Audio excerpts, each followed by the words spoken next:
Never in Australian history has big government been bigger. The latest national accounts show that you've now got the government at a record 27.8% of the Australian economy.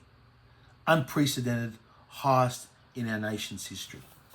And yet despite all this big government and this big government spending, we've never, I think, been worse off and going backwards faster than we have in our nation's history. Just have a look at some of the recent economic data. Firstly, we've had 7 quarters in a row of negative GDP per capita growth. We are going backwards 7 months in a row. This again is an unprecedented number. We have never seen this happen before, where the economy has consistently gone backwards. This is while government is getting bigger and bigger all the time. That simply means when you compare Australia to the rest of the world, we as individual Australians are getting poorer and poorer compared to the rest of the world. Then you can see the productivity data. Our nation's productivity is in decline. It is productivity increases that enable us to pay ourselves higher wages, to increase the prosperity of this nation. But Albanese and Bowen have productivity going backwards with their insane net zero policies. Then you've got the fact that real wages are going backwards, and they're only propped up by more and more government borrowing, and it's propped up by mainly increases in public sector wages. You can see here in this chart, public sector wages are increasing much faster than those in the private sector. And those public sector wages are all being increased through more and more government borrowing.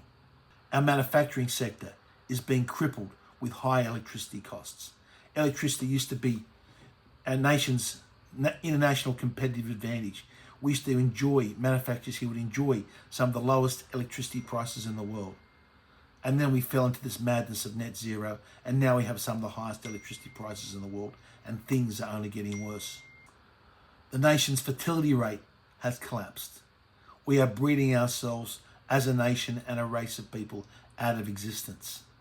This should be a national emergency, but yet it's hardly ever mentioned anywhere in any of the media. This dramatic collapse in our fertility again.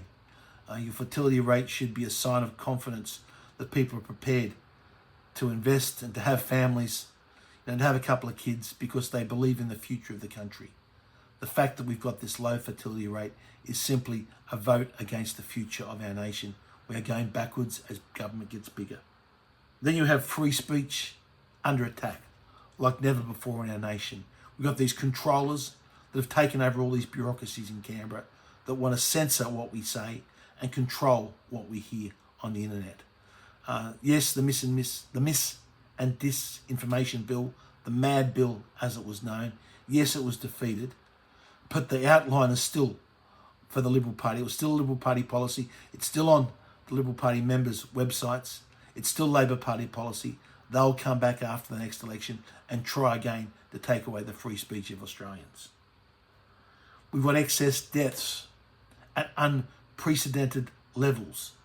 Thousands and thousands of Australians, tens of thousands of Australians more dying than what we normally should have every single year since the rollout of the COVID vaccines.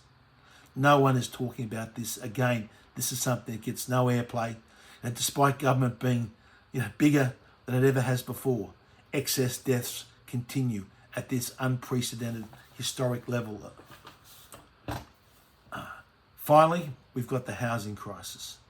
Now, this housing crisis has only occurred because the Albanese government doubled the number of migrants that they imported into the country from what they budgeted for in their first budget back in 2022. We've gone from around 235,000 estimated to over 500,000 for the first 2 years of the Albanese government.